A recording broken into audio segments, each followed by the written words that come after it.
4월 말 롤아웃 예정으로 국민에게 선보이게 되는 KF-X가 23일 현재 공정률 90%에 가까운 진행을 보이고 있어 예정된 날짜에 공개하는 것은 무리가 없어 보인다. 사상 최대 국산 무기 프로젝트 한국형 전투기 KF-X가 마무리 조립 중인 작업 현장이 언론에 공개되었다. 이 사업에는 현재까지 풀리지 않고 있는 난제가 있다. 이는 인도네시아와 협력으로 사업을 진행하기로 국가 간 이루어진 약속이었다. 하지만 최근 인니가 이 약속 이행도 탈퇴도 아닌 이상한 행보에 우리 정부가 적잖은 실망을 하고 있다. 따라서 정부가 인도네시아를 배제하고 이 사업을 독자 추진하는 방안을 검토 중인 것으로 알려지고 있다. 이는 인니의 알 수 없는 행보에 어떤 상황이 와도 KF-X 사업이 난간을 헤쳐나갈 수 있는 수단을 준비하는 것으로 해석될 수 있다. 이날 일부 언론에 공개된 KF-X의 현재 조립 완성도는 비스듬히 치솟은 꼬리날개, 전투기에 눈의 이사 레이더가 탑재될 노즈콘, 그리고 레이더 전파 반사를 최소화하는 스텔스 디자인의 기체 등의 형상이 뚜렷하게 보이는 한국형 전투기 KF-X CJ-1호기였다.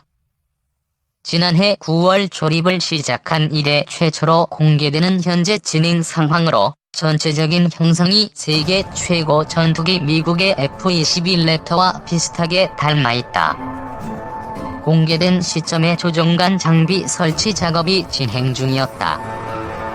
이어 1월 중 랜딩 기어, 즉 이착륙 바퀴를 장착을 완료하고 2월에 동체 조립을 완료해 3월에 전투기를 나타내는 검회색 기체에 도색하면 KF-X 1호기가 최종 완성될 것으로 보인다. KF-X 1호기는 오는 4월 말 롤아웃 형태로 공개 행사를 통해 첫 선을 보인다는 정부와 카이의 설명이다. 이후 지상시험 등을 거쳐 내년 초부터 본격적인 비행시험을 통해 장비와 검증과 수정 등을 거쳐 완성된 KF-X를 2026년까지 개발을 마치고 같은 해 양산을 통해 공군에 인도되어 한반도 영공을 지키는 파수꾼으로 거듭나게 된다.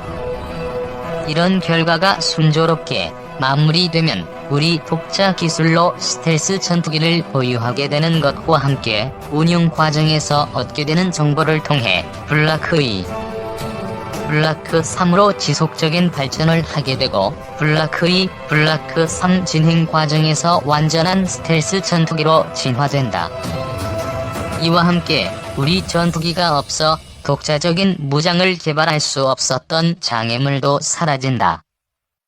그동안 방위 사업을 통해 축적된 기술과 KF-X 전투기를 통해 공대지, 공대공, 공대함, 네트워크 등 다양한 장비와 무기를 개발해 시험하고 또 이를 통해 완성된 한국형 전투기와 함께 장비와 무장 등 다양한 방산 분야를 해외에 수출할 수 있는 획기적인 전환을 가져온다. 기술적 난관을 하나씩 넘고 있는 가운데 사업의 걸림돌로 떠오른 건 20% 지분 참여 중인 인도네시아의 분담금 미납이라는 장애물이다. 지난 17일 서욱 국방부 장관과 강은호 방사청장이 이 문제를 협의한 것으로 확인됐다. 인니가 탈퇴하는 만약의 경우를 준비하는 협의로 인니가 부담하기로 한 1조 5천억 원의 분담금을 정부와 개발업체인 한국항공우주산업이 일정 비율로 나눠 부담하는 방안을 검토해 대비한다는 것으로 알려졌다. KF-X는 단순한 전투기 개발 이상을 넘어선다. KF-X 전투기와 해외 구매 전투기의 가격이 비슷하다고 할지라도 먼저 운용성 면에서 해외 전투기 60에서 70%, 우리 전투기 KF-X 9%의 소티에서 차이가 난다.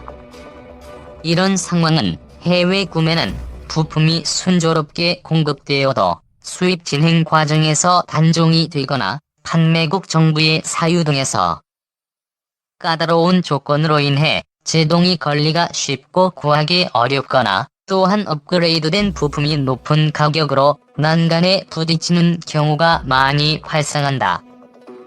특히 미국에서 구매한 전투기 대부분은 FM 방식으로 도입하기 때문에 우리 전투기가 분명하지만 우리 기술진이 절대 수리할 수 없다.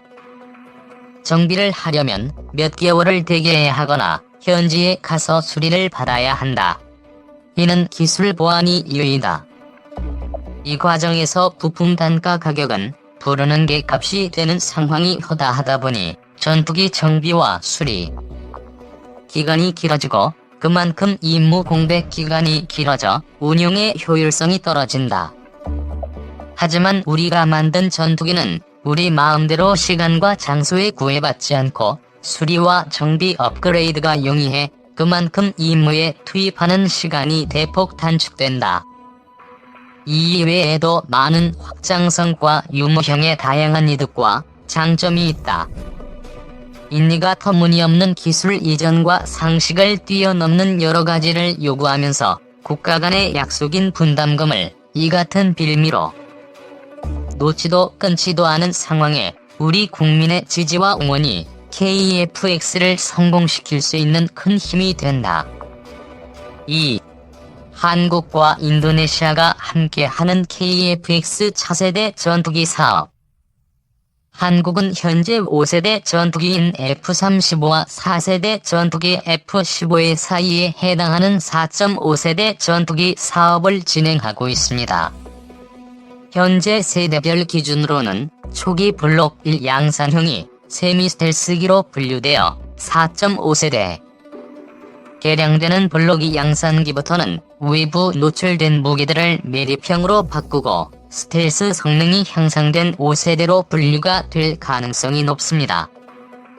KFX로 불리는 차세대 전투기 사업은 현재 국내에서 운용 중인 F-4E, KF-5EF 등의 대역에 맞춰 새로운 공중전력을 확보하는 차원에서 이루어지고 있죠. 지난 2001년 김대중 전 대통령이 국산 전투기 개발을 천명한 이후 2003년에 사업 타당성 분석에 들어가 2010년에 한국 인도네시아 간 전투기 공동개발 협정 MOU가 체결되었습니다.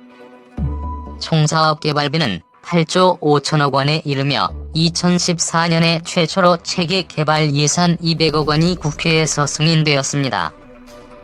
2015년에는 카이가 우선 협상 대상 업체로 선정되면서 한국형 전투기 사업단이 신설되었고 이어서 개발과 시제기 제작 등이 진행되고 있습니다.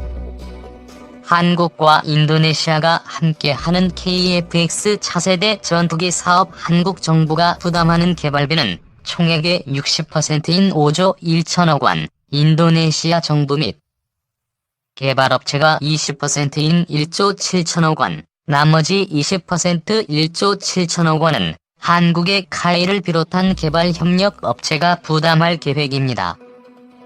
한국 업체가 부담할 계획이었던 20% 중 개발업체로 선정된 카이가 10%, 협력사인 미국의 로키드 마틴사가 10%를 각각 부담할 것으로 알려졌지만 실제로 로키드 마틴사는 최소 투자액인 8,500억, 5%만 투자하겠다고 밝힌 상태죠.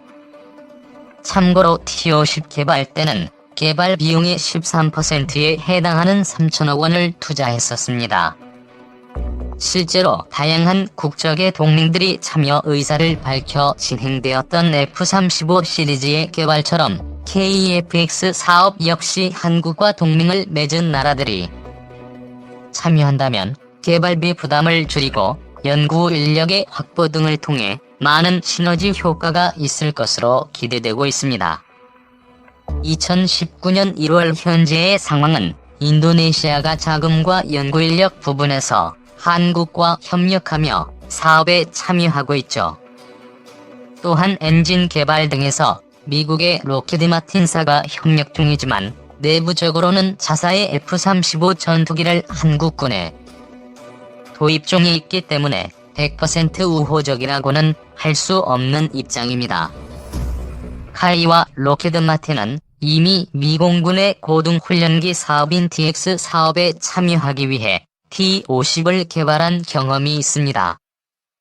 다만 F-35 시리즈를 계속해서 세계 각국에 판매 중인 로켓 마틴사의 입장에서는 4.5세대라고 해도 자체적으로 한국이 전투기를 개발하는 상황이 달갑지만은 않겠죠.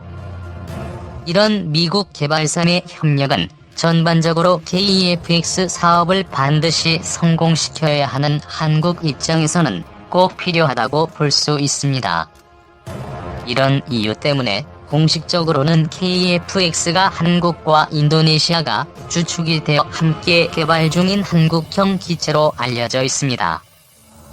인도네시아가 다른 국가보다 먼저 공동 개발 파트너가 된 것은 이미 카이가 개발한 국산 기본 훈련기 KT-1과 고등훈련기 T-50이 가장 먼저 수출되면서 군수 협력 관계가 오랜 기간 유지된 영향도 큽니다. KT-1은 17대, T-50은 16대가 인도네시아로 수출되었습니다. 2015년에 카이가 맺은 전략적 합의에서는 민수, 군수 산업을 비롯해 무인기 분야까지 협력의 폭을 넓히기도 했죠. 현재 국내에 들어와 있는 인도네시아 연구진은 KEFX 사업 전반적인 부분에서 협력 관계를 유지하며 각종 연구에 참여하고 있습니다. 인도네시아는 공식적으로 EFX 사업으로 부르며 한국으로부터 1대의 시제기와 기술 도입 후 자국에서 50대의 전투기를 생산할 예정입니다. 인도네시아는 기술 이전에 대한 입장 차이 등을 내세우며 미뤄왔던 개발 분담금 1,320억 원을 지난 2018년 12월에 납부하였습니다. 전체 사업자금 중 20%, 한화약 1조 2천억 원을 부담하기로 한 협약 내용을 국영항공업체인 PTDI사를 통해 시행하고 있는 것이죠. 하지만 사업이 진행되던 2016년에 이미 했던 협약을 다시 재조정해 줄 것을 한국 정부에 요청한 적이 있으며 현재 납부한 1,320억 원은 지난 2017년에 이미 내야 했던 미납분입니다. 여기에 2018년 미납분인 1,987억 원은 현물로 낼 것을 타진 중이어서 이 또한 2019년에 다시 인도네시아 정부와 협상을 할 여지가 있는 실정이죠. 현물 출자 의향을 밝힌 이유는 인도네시아의 현 경제 상황이 좋지 않다는 판단 아래 현금 외 현물 출자로 부담을 덜려는 계획인 것으로 보입니다.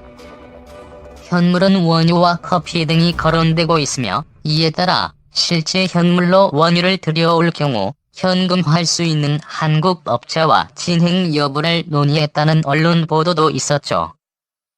구체적으로는 국내 무역 상사 업체인 포스코 대우에서 정부를 통해 내용을 확인했으며 원유를 현금화하는 과정에 대한 언급이 있었던 것으로 알려지고 있습니다.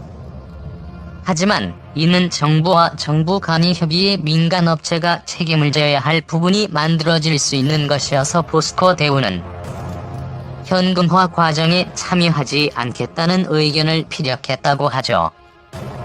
인도네시아가 약속했던 투자에 대해 우려가 있었던 부분은 작년 9월 두 나라의 정상이 만나 사업을 지속, 추진하기로 협의한 것과 이후 12월 현지에서 개최한 KEFX 개발 현황 공유회를 통해 어느 정도 해소된 것으로 보입니다. 당시 2018년 12월에 발표한 카이 공식 자료에는 48명의 인도네시아 엔지니어들이 개발 참여하고 있으며 12월에 24명이 추가 합류. 그리고 2019년 1분기까지 최대 150여 명의 엔지니어가 설계 및 시제기 제작에 계속해서 참여할 계획임을 밝히고 있습니다. 또한 2018년 6월에는 한국의 카이와 인도네시아 PTDI사 소속 엔지니어들에 의해 기본 설계 단계인 PDR이 성공적으로 완료되었으며 다음 단계인 상세 설계 단계 CDR이 현재 진행 중인 것을 밝히기도 했죠. 한국가가 하늘을 나는 비행기, 그것도 전투를 위한 최신 기종을 개발한다는 게 얼마나 어려운 것인지는 누구나 다 알고 있습니다. 그것은 자본을 가지고 되는 것도 아니고 기술만 있다고 되는 것도 아니죠. 자본이 충분해서 개발할 수 있었다면 한국보다 월등한 자본력을 갖춘 나라들은 모두 다 차세대 전투기를 개발했을 것입니다. 여기에는 자국 생산 시 얻을 수 있는 경제적 이득과 함께 그 나라의 자주국방 의지도 크게 작용한다고 볼 수 있을 것입니다. 한국과 인도네시아가 협력하는 KF-X 사업이 그동안의 어려움을 딛고 다시 새로운 시발점을 맞아 한 단계 더 발전할 수 있기를 기대해봅니다.